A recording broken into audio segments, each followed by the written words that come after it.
Um, Hello, everyone. I hope I'm audible now. Hello, everyone. Could you just confirm if I'm audible now before we start? I can hear you, Sarah.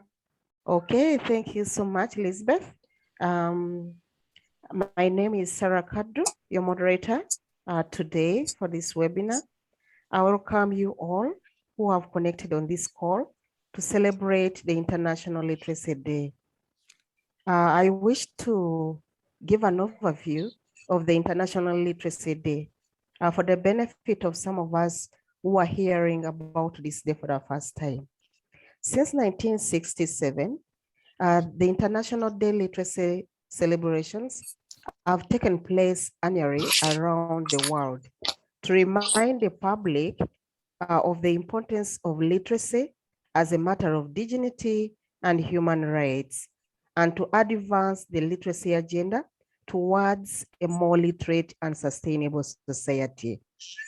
To celebrate this day in Africa, AFLIA, in conjunction with Nail and Butcher Associates of South Africa, have been implementing a project on early literacy development in African libraries and are sharing with us the findings from the baseline survey as part of this project. Stay tuned. I wish also to make some few announcements before we get started. One, a recording of this webinar shall be uploaded on the AFLIA YouTube channel. A recording of this webinar shall be uploaded on AFLIA YouTube channel. Secondly, attendees will receive webinar materials through their respective emails.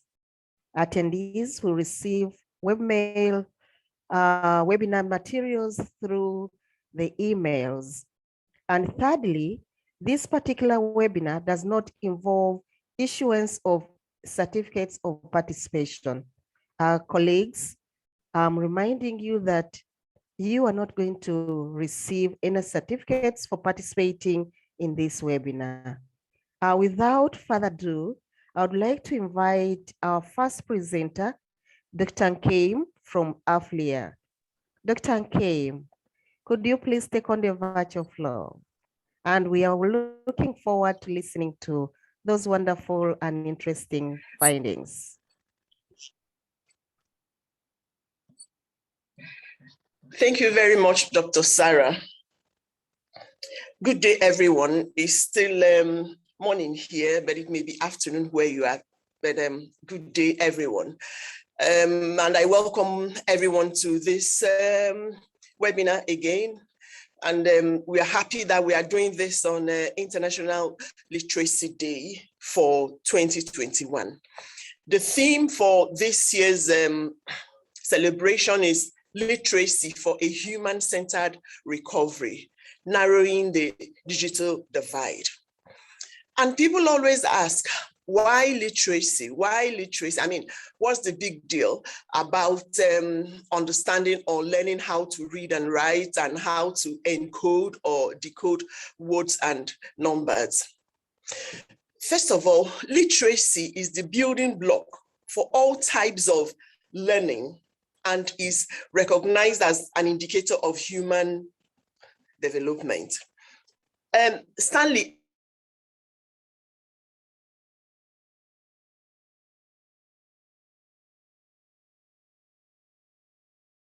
Stanley. All right.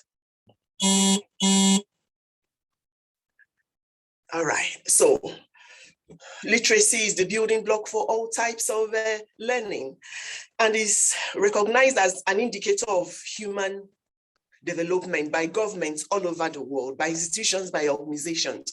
Which types of learning are we talking about? Even if it's financial literacy, you need to know how to read numbers. Digital literacy, you need to know how to read what's on your device. You need to know how to you need to know the words, you need to know alphabets, you need to know numbers. And literary, that is, in all its totality, lack of basic literacy skills can endanger lives and the entire community.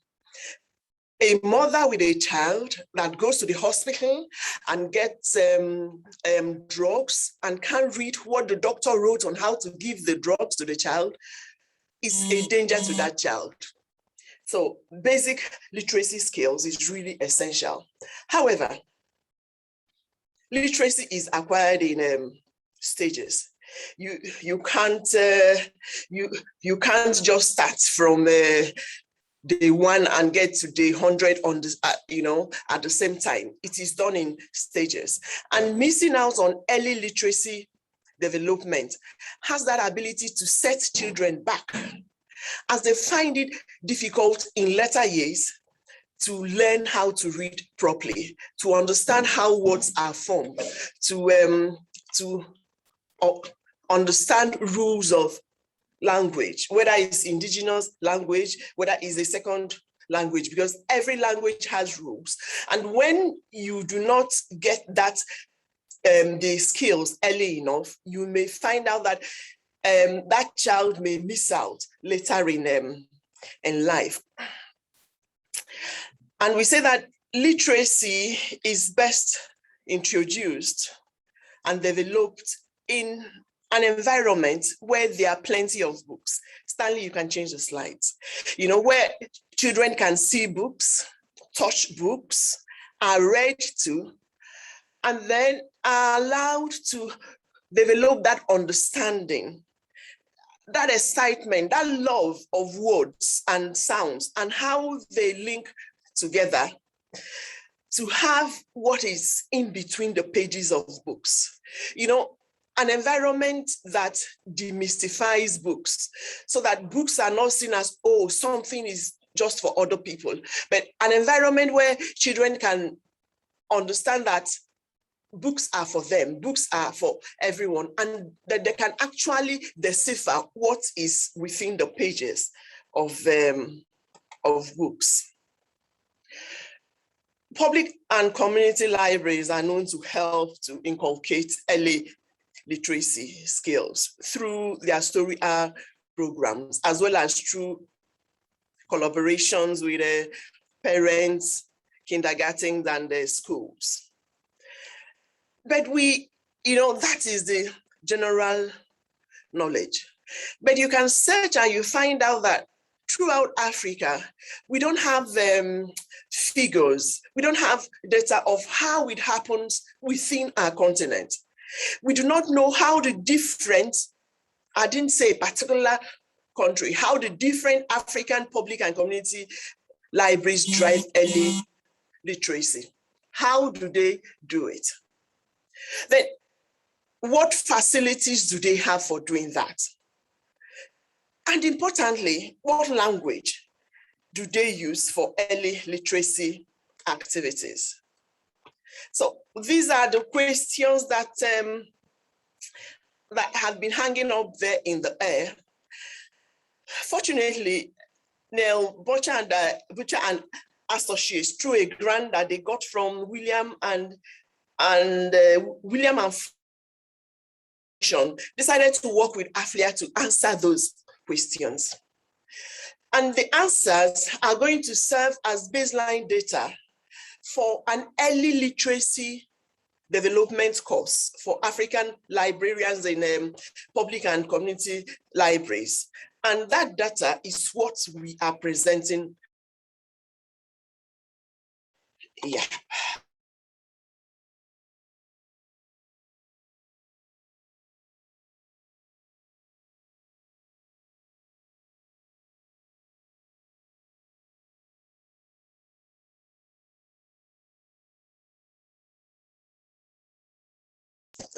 Survey Monkey, and the survey comprises of 69 questions, including library identifier query. It was a big one when you have to get people to answer 69 questions, and we knew that it wasn't something we could just post online and ask people to fill. So we got in-country champions who are also librarians to help us distribute and ensure that those forms are filled. And the champions really went beyond the call of duty to do this. We found out that some of them helped the respondents to fill the forms by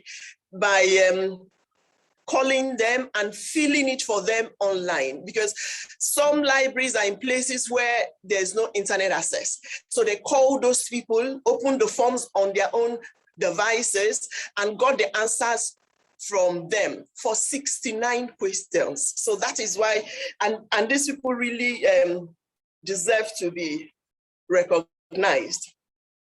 In all, we targeted public and community libraries in 18 English-speaking countries.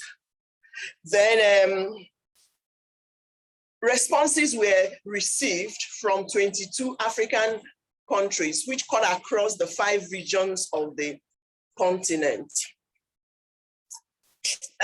This is how the responses came in. 39.9% of the responses came from Benin Republic, from Chad, Comoros, Djibouti, and Sudan. Then Rwanda and Tanzania gave us 2 responses each. Lesotho gave us 5 responses, Botswana 7, Seychelles 8, Malawi and Eswatini had 9 responses each. Sierra Leone had 15 responses. Zimbabwe 25, Ghana 33, Uganda 38, Zambia 35. Then 60.1% of the responses came from South Africa with 102 responses, Namibia with 56 responses, Nigeria with 51 responses, Kenya with 41 responses, and Egypt with 40 responses. It's also worthy to note that 57 of the responses were from public libraries located in the capital cities of Lusaka, Windhoek, Cairo, Nairobi, Lilongwe, Abuja, Accra, Freetown, Harare, Kampala, Gaborone, Dar es Salaam, and Kigali. Now, I want to show us these our champions. Kindly change the slide, please, Stanley. Change the slide, please. So from Botswana, we have Lynn. Thank you, Lynn. From Egypt, we had Heba. Thank you, Dr. Heba. Thank you, Dr. Nomsa from Lesotho. No, from Eswatini. Thank you, Bakare from Gambia. Beatrice Ampadu stood for Ghana. Purity Kavuri Mutuku stood for Kenya. Bonnie Warren for Malawi. Lesotho, we had Mapasen Lefoto. From Namibia, we had Sarah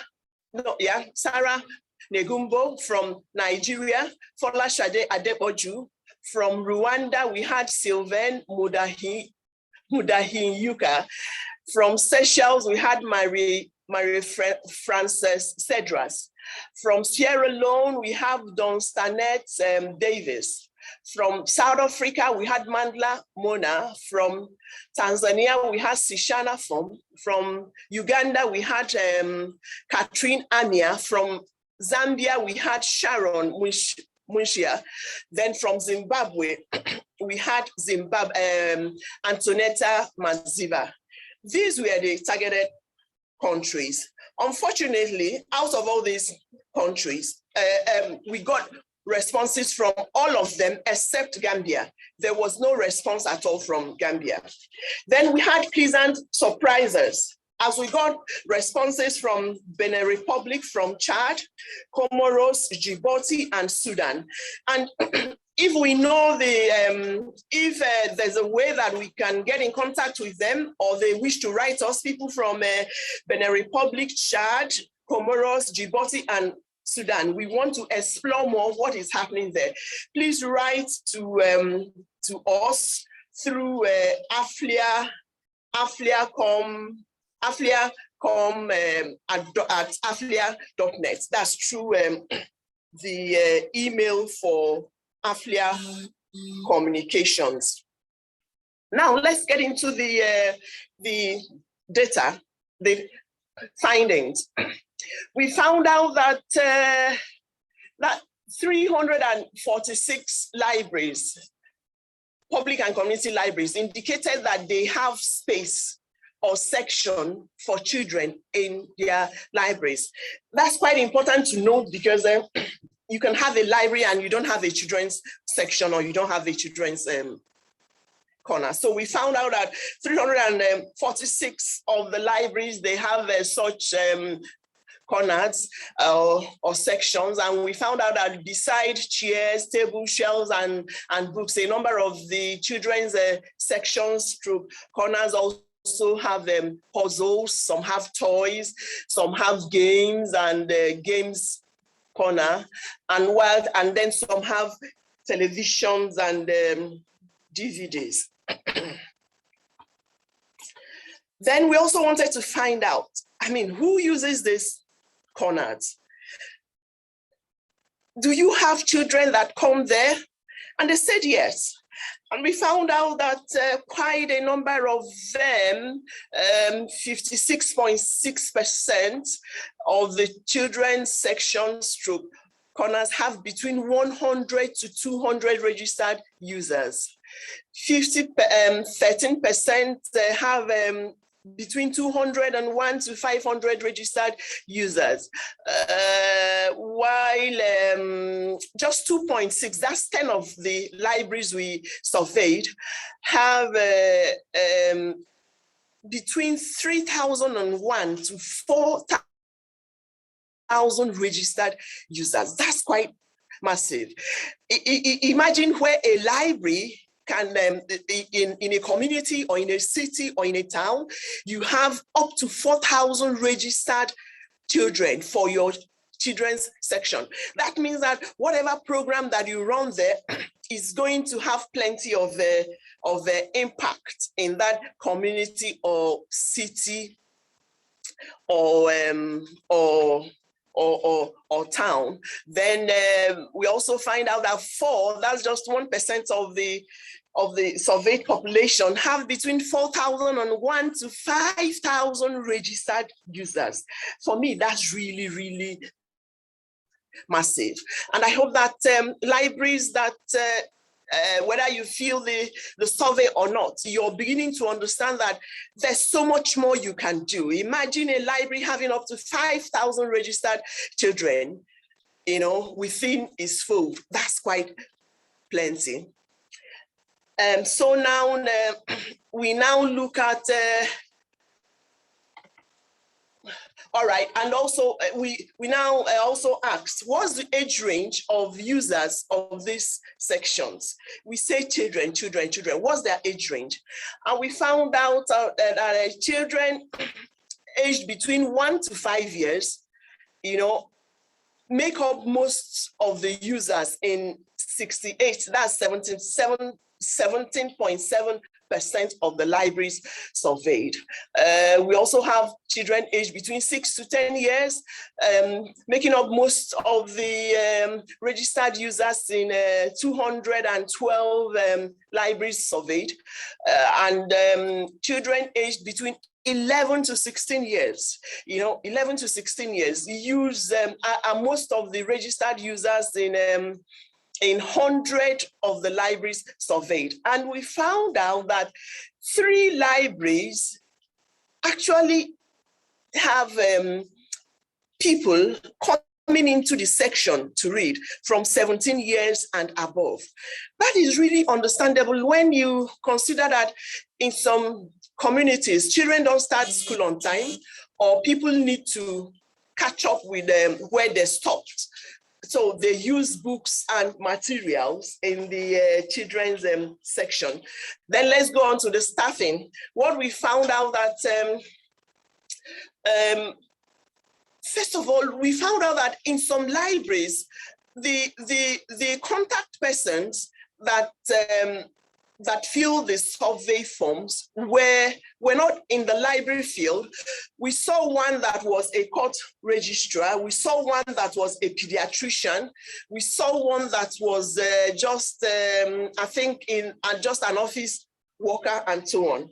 But generally, we noticed from the findings that 116 of the libraries that we surveyed have just one lone staff that works in the children's section. That is just one person that works in the children's section. And for me, that's quite exciting, because that means that one person understood the importance of filling this survey, and that is why we could have figures from them. And then 88 of the libraries surveyed have just 2 people that work in the children's section, while 4 libraries surveyed have 6 people that work in the children's section. Only one library has 34 people working in the section, and we also saw that 12 libraries have 10 staff working there, and so on and so forth. Remember that you'll be sent this when we are done, so that you can look at the figures more closely. And then we wanted to find out, do you have story hours? Do you run programs for children to help them fall in love with the reading, to aid early literacy development? And 69% said yes, while 31% said no. And we now ask this 69%, how do you do? I mean, what's the attendance to these activities? And 148 libraries say that sometimes they have between 1 to 20 children attending, while only 6 say that they have up to 101 to 200 attending the story hour activities, and 4 libraries say that they have between 201 to 400 children attending such programs. And we now ask them, what activities do you run during story hours? It's quite a lot. You know, when we got this, my excitement was that African librarians are doing so much more than anyone gives them credit for. They are doing so much more that they do not even tell their stories enough. And when you look at this slide, you find out that they read stories, they play word games, they do arts and crafts that includes drawing, painting, coloring, etc. They do sing aloud, including rhyming and phonics and so on. Then they do group reading with the children. They do dancing and other physical activities, all within the story hour program. And then they also engage in quizzes and simple questions. Then they also do drama. And some actually engage in puppet shows and in puppet and film shows. You know, when you go through all this, you find out that so many things are happening in libraries that we need to tell the stories more, and that these activities are really the background, the foundation for building early literacy skills. And because when we now tell our stories, we will be more recognized. Not just that, we will also draw more children into the libraries, so that the literacy rate for Africa will meet the world or the global average. Because right now, the literacy rate in Africa is below the global average. And we have the lowest literacy rate in the world as a continent. But from what we saw from the findings, African public and community libraries can really make that difference. And I believe that's one of the reasons why we are working with MBA to get this as the baseline data that will enable us run a course for public and community libraries in Africa. So bear in mind that this is just the findings of what we are going to use to run that course. And we believe that once we throw the doors open to that course, that we will get libraries, public and community libraries, the people that work there in our different countries to participate in the course. So languages spoken, we wanted to find out what languages do they use, because early literacy development for children invariably starts with the mother tongue before a second language is learned, especially in a place like Africa. Now, let's say that you're in UK, and English is your first language, English is your second language. You won't have any problems picking up words, understanding words, pronouncing words.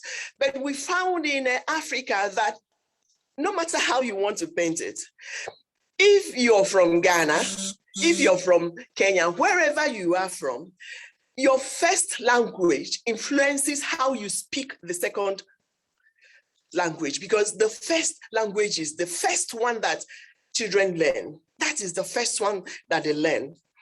And that's majorly, although some people will try to teach their children the second language first, but the number is quite minimal. So the survey sought to establish the languages spoken in the communities where the libraries are located. And in doing that, we found a total of 212 languages are spoken across the communities where the 408 libraries surveyed are located. We found out that mother tongues make up 96.2% of these languages, while the second languages are 3.8%. Now, second languages spoken, when you look at it, English, French, German, Portuguese, Chinese, Spanish, Italian, I think there's Indian somewhere there too. Remember that we had pointed out that some of the libraries we surveyed are in capital cities, and there you could have multinational communities. So it is really easy to understand when you see a mixture of all these second languages. Then we also wanted to find out what type of books they have in this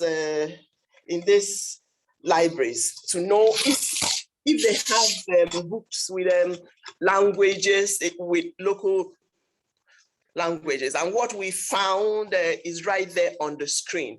They have storybooks. All of them have storybooks, 99.9%, and that's really great. Then activity books too, then local language books, textbooks, then others. There are some that have Braille reference books and audiobooks. Then we wanted to find out what languages are used for story hour activities. And we found out that 45.4% use English and other languages, including Arabic, including French, Afrikaans, and local languages for story hour activities. It is possible to explain because they have books in local languages and they have in English. And then 31.6% use only English language for story hour activities, while 9.5% use only Arabic. Then 9.1% use only the local languages spoken within their communities for story hour programs. Then we found out too that 4.1% of the libraries surveyed use only Afrikaans as the language for story hour activities. Because because we know that languages matter. So that is why I'm calling on Christy now. Hello, Christy, are you here? Hello, Christy. She'll continue from here to talk about more, and then go on. Thank you. You can take over now, Christy. Thank you. Thank you very much. And it's really great to be here. Stanley, can you allow me to share my screen, please? It just says somebody else is still sharing. Colleagues, as this, we are getting to see what Christy is going to present to us, allow me to remind you again to post all your questions in the Q&A box. Colleagues, be reminded to post all your questions in the Q&A box. We don't want to miss any of your questions. And so far, these are very interesting findings. Christy, are you ready? Yes, thank you, Sarah. That's great. I was about to say, please send us your questions. I know there was a lot of information that Kim presented. Just for some background, I'm Kirsty van Gogh. I'm based in Johannesburg, South Africa, and I work for an organization called Neil Butcher and Associates. I've got my colleague Lisbeth Levy on the line. Liz is here, and she's going to help us with the Q&A. And Liz and I are always so happy to work with Aflia and Kim. So I'm really pleased to be here. And thank you so much, Kim, for inviting us. I'm going to carry on talking a little bit more about the survey findings. I did want to note when Kim mentioned Afrikaans was only used in Story Hour, there were a lot of respondents from South Africa. So I will mention that a little bit later. I think it was about 100 survey responses from South Africa. So just bear in mind that is why it's like a very high percentage of Afrikaans. So this is just a little look at all the languages. I mean, there are a lot of languages here. 230 languages and dialects were spoken in the 22 countries that completed the survey. Initially, we had said we were surveying 18 countries. That was why we had those exciting visitors that Kim mentioned, the additional countries. And we focused firstly on countries that speak English as a national language, because we want to create a course, and we will be doing it initially in English, but we would like people to translate it and have it made available in more languages. Anyway, so we noted that more than 40 of these languages were used in the library Story Hour. Some of the big ones are Story Hour languages. It's really exciting to see how many different languages are being used. And Kim mentioned some of the exciting different activities that librarians use. So it's not just having children sit and listen to them read stories. There's a lot going on. Like, librarians really are doing a lot. I did see there was a comment, and it's great to be able to actually do this survey and get responses from librarians to see what they're doing. And we always want to know more. I will ask you to, share your feedback, but you're welcome to follow Aflia and NBA South Africa on Twitter, and you can share some feedback with us there right now if you like. So I just wanted to talk a little bit about what we found in the survey about how the languages had been selected.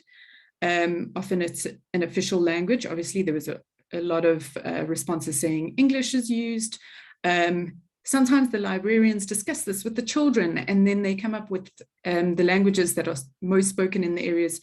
And Kim mentioned a few areas where there are quite a few languages spoken. And we know in Africa, there's, almost all of these languages will be in areas where there's more than one language spoken. Sometimes the librarians choose to do Story Hour because in a local language, because school children at foundation phase level are taught in local languages. They will sometimes choose the language spoken by the majority of children.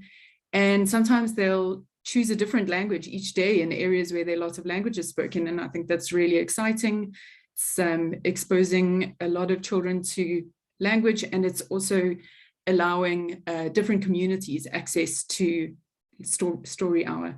And then a few of the librarians said they translate for children who are not able to understand the language that's being used in Story Hour. And I think that's inclusive and really great. And yeah, so we also found in the survey that it's not always easy to get new print books. We know this. We know libraries have limited funds.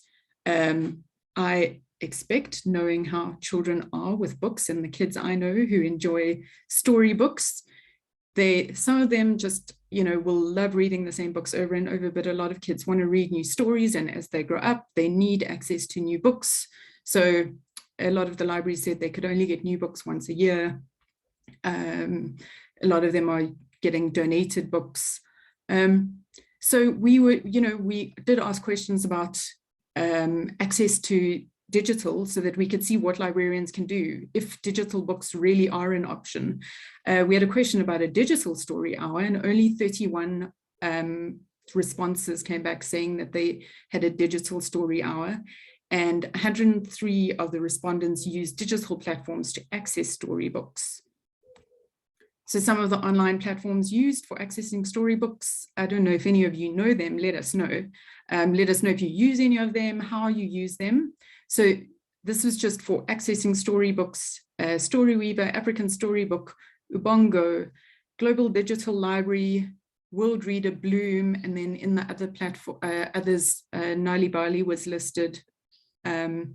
So these are platforms that many of them provide access to openly licensed storybooks. So these can be translated, they can be printed, or they can just be read or downloaded to a device. But we know, ideally, we want access to a wide variety of printed storybooks.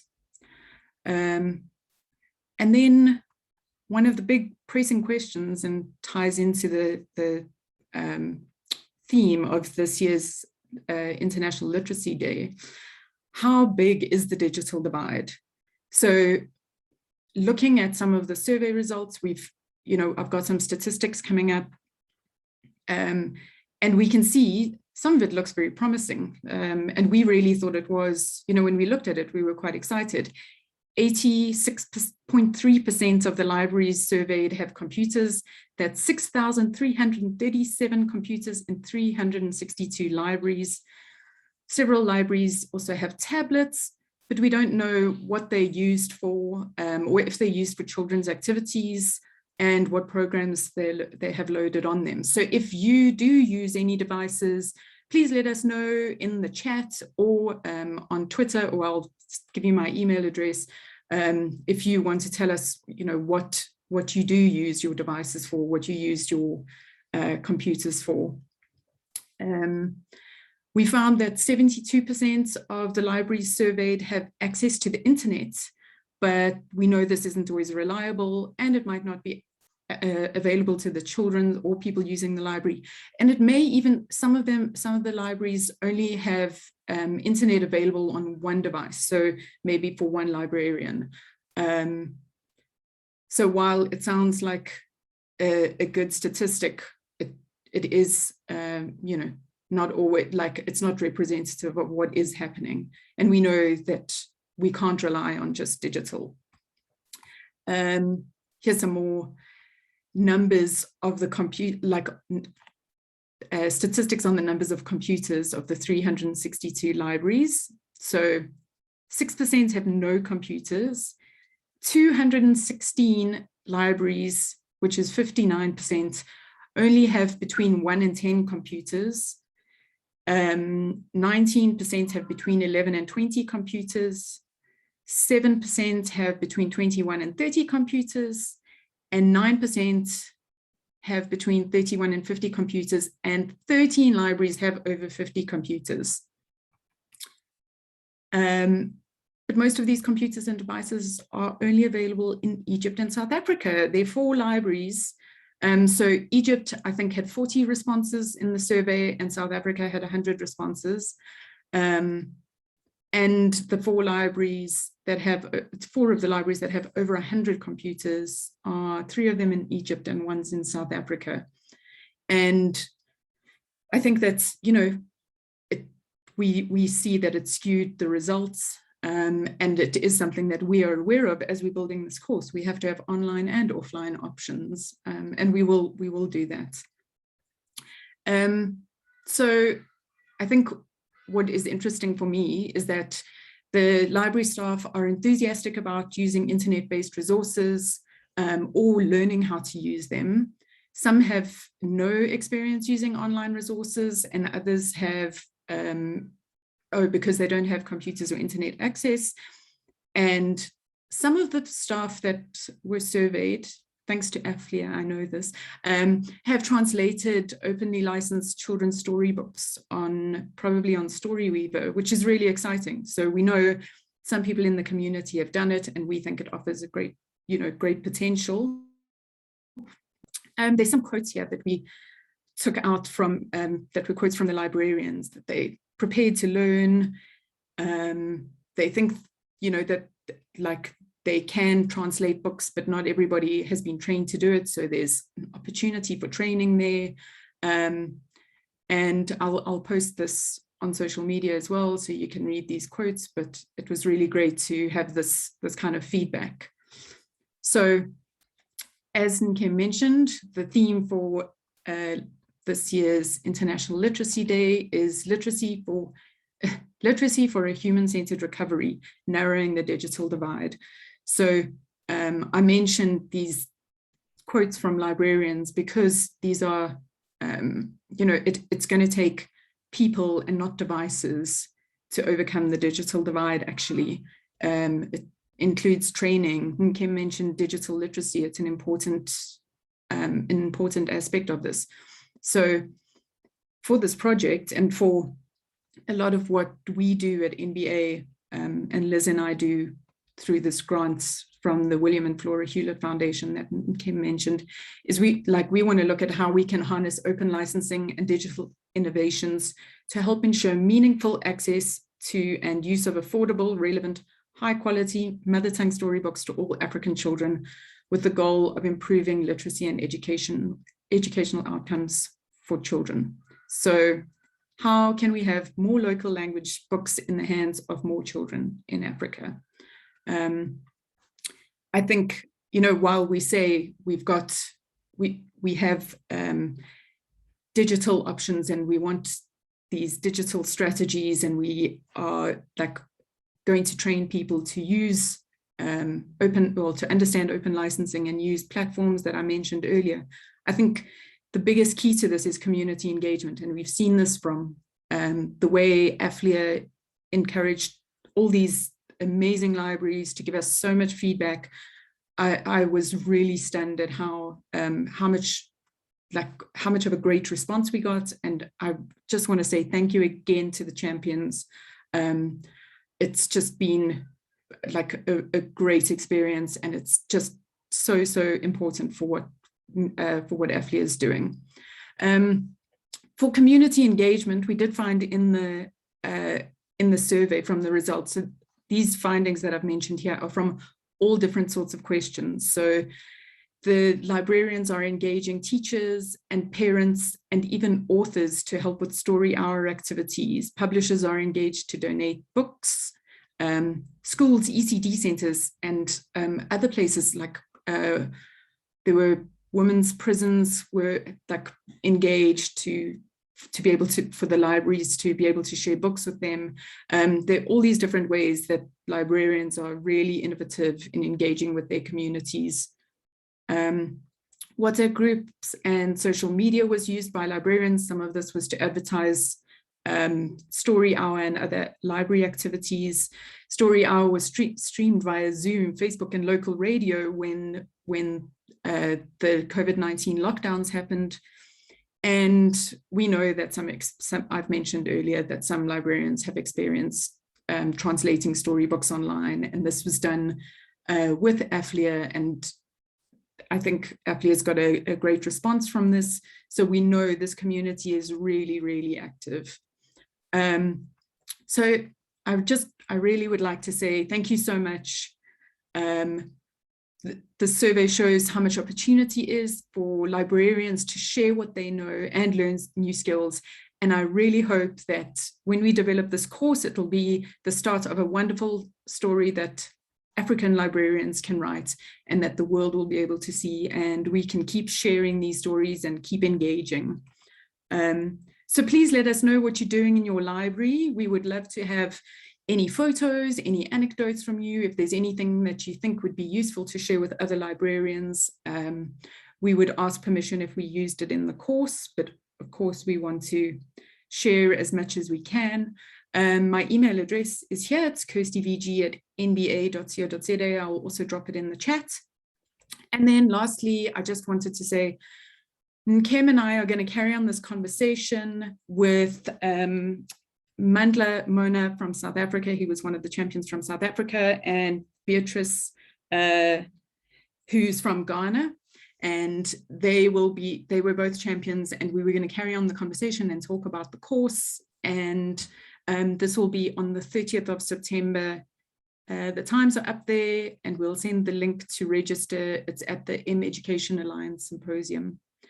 Yeah, and then we have a website where you can also get more information. The course will be publicized through the Early Literacy Network, and these resources will also be shared on the Early Literacy Network.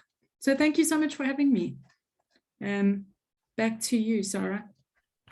Thank you so much, Christy. Wow, this is really quite very interesting. I was admiring you people. I think I missed taking part.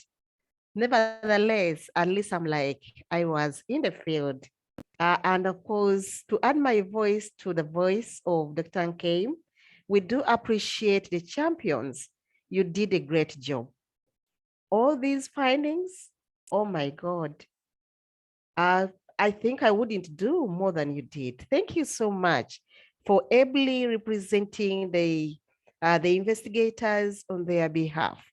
Now, to simply remind your colleagues, please keep your questions coming in the Q&A. I know the findings were quite interesting, and some of us couldn't want even to put our eye away by typing questions. Please do type your questions and we shall pick them there. Now, just a few things on the presentations that I would like to also share. I was impressed by the statistics, especially all the statistics, by the way. I'm even failing to single out which ones impressed me more. All the statistics were quite impressive. They gave us a clear picture of what is on ground in the public and community libraries on the Africa continent. But I was touched about the different types of literacies.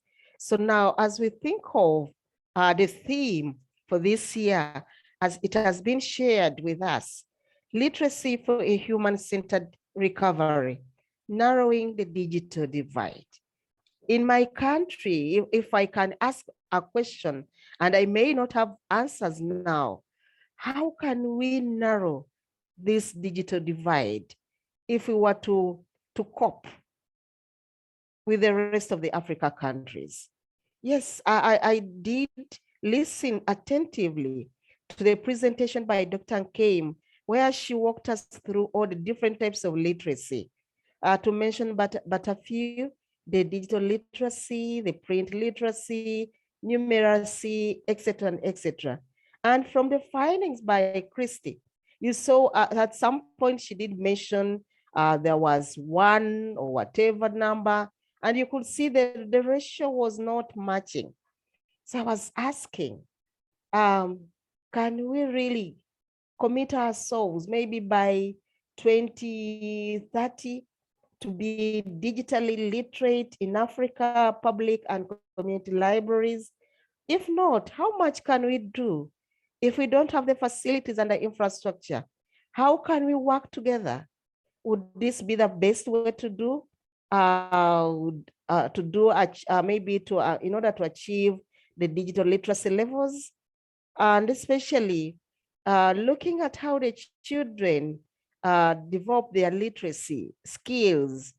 How much can we do to help these children continue developing? Because at least if we can't achieve the digital literacy today, once we have a firm digital literate a children community, then we can count on them in 10 or 5 years to come. And then the challenges faced by African libraries how these challenges are disturbing. Getting new print books is a very serious challenge. You saw the percentage at which it is. So how can we ensure we get the electronic books if we cannot get even the print books? Is the print cheaper than electronic? Or probably, I don't know, are we going to work as libraries in a consortia? Is that something we want to think about so that we cut on these resources as Africans if we were to narrow the digital divide and the connectivity in availability in line with the internet? You can see one in some places, there was one computer connected to the internet, or there are several computers, but only one computer is connected to the internet. That is also still a challenge. And of course, leave alone the quality, the bandwidth that we have. So colleagues, I hope now you are ready to share with us your questions in the Q&A. I welcome these questions. Thank you.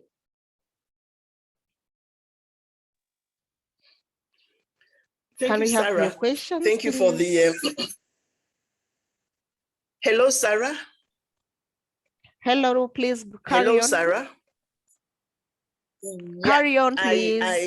I got your long question, quite a long question you asked. But what I'm getting from there, I hope that Liz will talk after me, please. What I'm getting from there is that you're asking, how do we bridge the digital divide in Africa? Because even within Africa itself, you see that there are some countries that have public libraries that have up to 500 computers, while in some countries, again in Africa, they just have one computer, while some do not even have. How do we bridge it? How do we get it done? I think that the first thing is this thing we are doing, to even create that awareness, to know that let's just not talk about the digital divide between Africa and the rest of the world. Let us talk about the divide in Africa too. Let us talk about what public libraries and community libraries can do when they have access to internet, when they have the infrastructure to help train people in their communities, to help provide internet to everyone.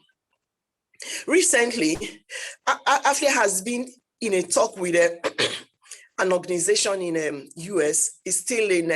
We are still doing exploratory talks, and one of the things that they think they can do for African public libraries is to use these satellite things that is being done by Elon Musk and co. We got linked up with them, and they are saying, sure, they can do it for some libraries in some African countries. But the thing is that for each country, they have different set of regulations. So they are looking at the regulations in Nigeria, Kenya, and South Africa as templates for others, for other countries. And like I said, we are still exploring how it's going to work, but we believe that it will work. And when it does, and public and community libraries in Africa are linked straight to the satellite, internet access will be there, and it will be sharper and very, very fast. We also hope to run trainings for the libraries when this happens, so that it won't just be a matter of, hey, they've put internet in my library. Hey, I have new computers. What are you going to do with them? What are you equipped to do with them? Do you have the skills? So, it's all a myriad of solutions and more questions and explorations of how can this work. But we are looking for, like you said, Sarah, you asked, let's say we are by 2030, what happens? AFLIA is looking forward to that within the next 5 years, so to speak. If this exploratory talk works out, company, with the organization that is associated with Elon Musk and all those satellite things. If it works out, African public and community libraries are going to be the information hubs. They are going to be the technology hubs of their communities, because what we are talking about, it comes with also getting data about how can libraries help their communities to transform into 21st century technology hubs, so to speak. So I don't know if I answered you a little or I confused you more, but just know that exploratory talks are on to bridge the digital divide as much as is possible, and as much as the governments can allow the organization that we are speaking with to work with us, to work with AFLIA in the different African countries. Thank you very much. Interesting, very interesting indeed. I'm really happy to be part of this, at least in terms of getting the updates. That would be very, very good. I have a comment and a question from Gozi, who is saying more literacy activities are done in towns and cities. This should be moved to the rural communities as well. The divide should begin with simple literacies that include rural dwellers, And the question is, how do librarians reach the unreachable? Elizabeth, would you like to take that up? Well, There is that question for you. Well, what I'd like to do is also to talk about the digital divide, because I question our use of that term when you look at the history of internet utilization in Africa. I'm wearing now something that I bought in Nigeria on my very first trip to Africa in 1989, maybe. And I visited librarians and libraries all through Nigeria. And what I observed then, and now what I am seeing now through this work with AFLIA, is how far Africa has really come in meeting some of these issues. What I think we need to do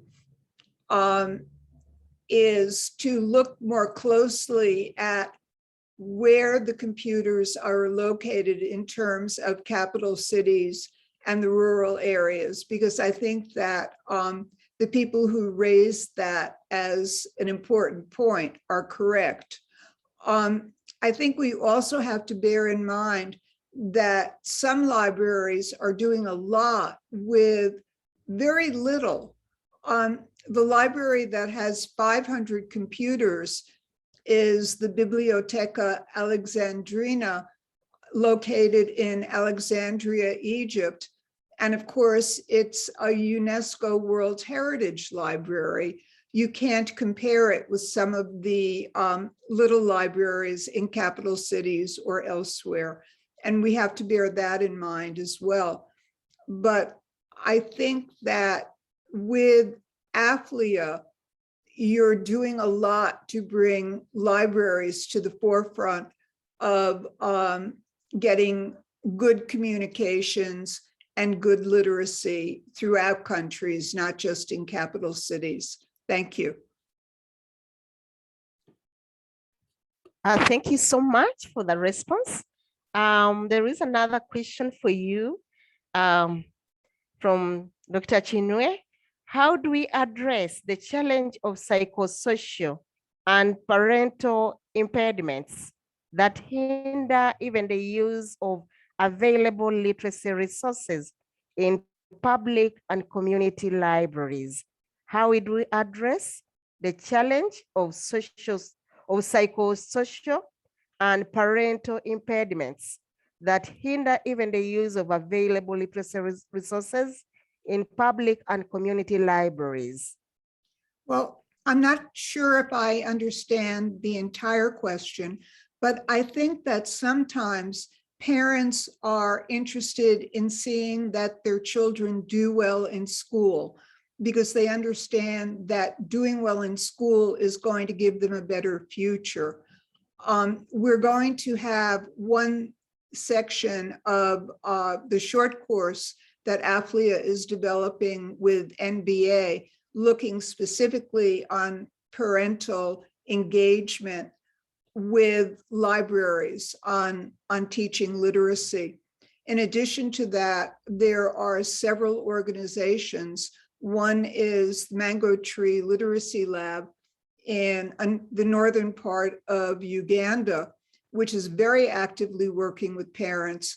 And what they're discovering is that when parents understand the importance of literacy to doing well in arithmetic and all of the other areas of school, they are more inclined to want their children to have books at home.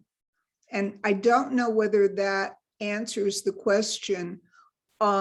If the author of that question, Chinwe, would like to be in contact with us after the session, we could follow up more in a more detailed fashion.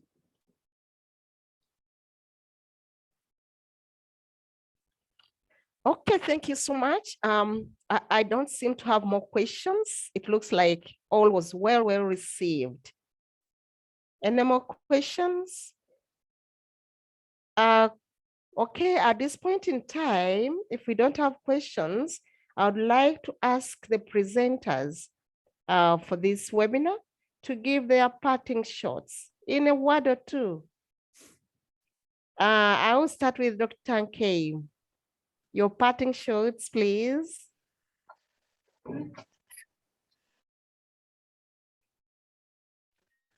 Thank you very much, Sarah, Dr. Sarah. Like Dr. Chinwe had asked a question, what we are looking at, one of the objectives of this course that we hope that will take off before the end of September or early October is that we are looking at how staff in public and community libraries will understand how to work with parents, guardians, and others in the community for early literacy development. And when they do that, we believe that that will remove every inheritance, every hindrance and impediment that is normally seen in some places where they don't understand why libraries. I mean, why take small children to libraries? The child that is not up to 1 year, what is that person going to learn in the library? So we hope that we discuss that we are going to remove that challenge. We are going to address that. And also, like Ngozi Osuchukwu had asked about activities in rural communities. This will also help because the course will be open to everyone in that works in public and community libraries across the continent. So we really appeal to everyone to look out for the course and get ready to be a part of it when we set it up. Thank you very much.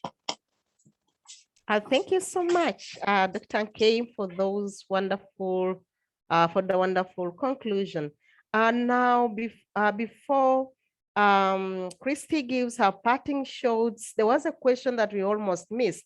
And I would like you to respond to it if you can before your final remarks. And the question is it possible for African libraries to connect to vendors that provide e-resources together to reduce cost?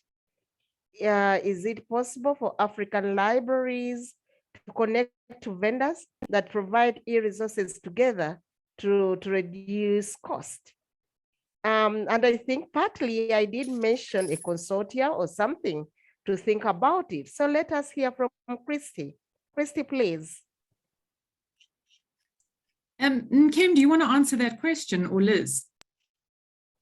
I think Liz might want to. I think I can have a good attitude a little bit.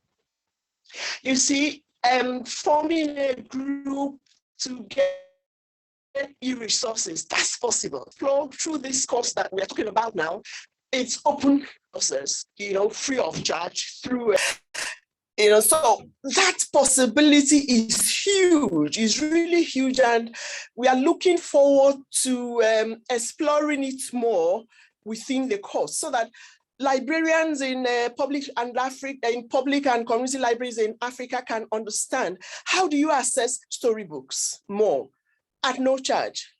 How do you get other books online at no charge, e-resources, I mean. So yeah, we believe that this course will really help us dig more into it for these libraries. Thank you very much.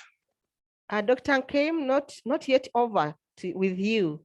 There is something that has come in as well. What efforts have been put in place to bring World Reader on board because they have good digital devices to promote early literacy?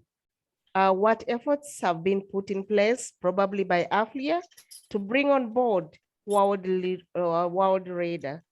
They seem to have good digital devices. Would you like to share some insights on that as well? Thank you very much for that again, Dr. Sarah. AFLIA has,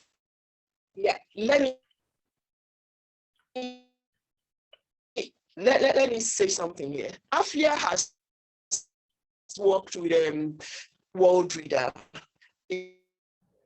in a project then funded by Global Libraries of Bill and Melinda Gates Foundation. And yeah, you have to do the stuff. And we'll continue to present themselves. AFLIA has also run a job with the African Storybook. There are also a platform that has the e-resources, free e-resources for public and community libraries.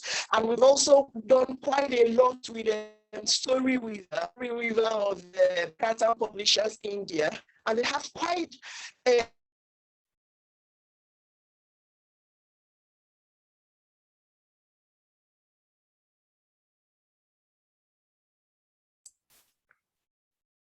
Okay, Christy, there is something here in the chat room on volunteers, and it goes, can we also include volunteers? There are people outside the public and community libraries that help out in literacy activities in public libraries. What is your take on that? I think everybody heard me saying, I think community is really important. So if there are volunteers, I think, the more people we can get involved in helping in libraries, the better. And I think it's definitely something that we will include in the course, ways of engaging volunteers.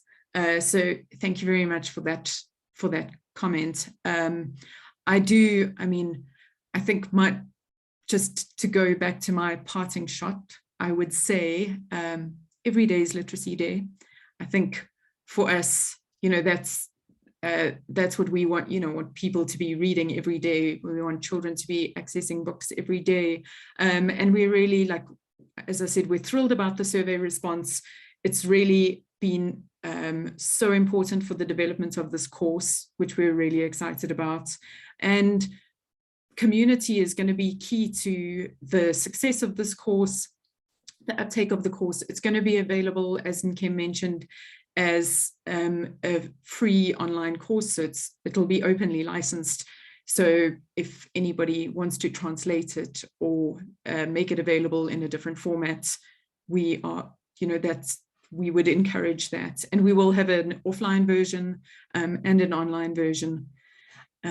So I think if you're interested, please, you know, keep following us, and you'll at least be able to be updated on all the happenings of the course and when it's facilitated. But yeah, thank you so much for having me today. Wow, thank you so much. My fellow librarians, you heard it from Christy. Don't miss out. At this point, unless there is something from AFLIA,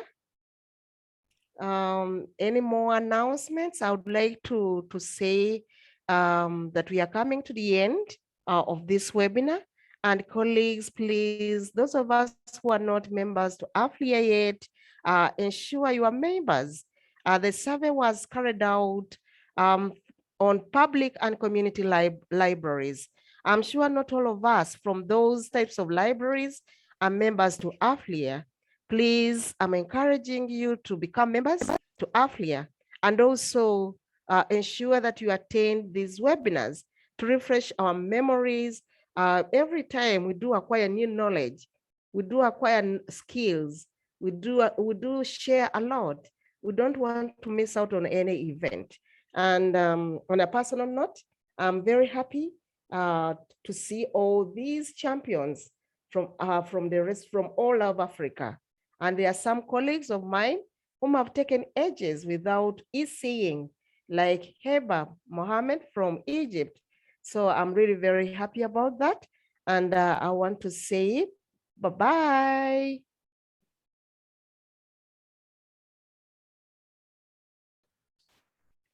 Bye-bye, everyone. I'll end the meeting. Thank you. Goodbye. Bye.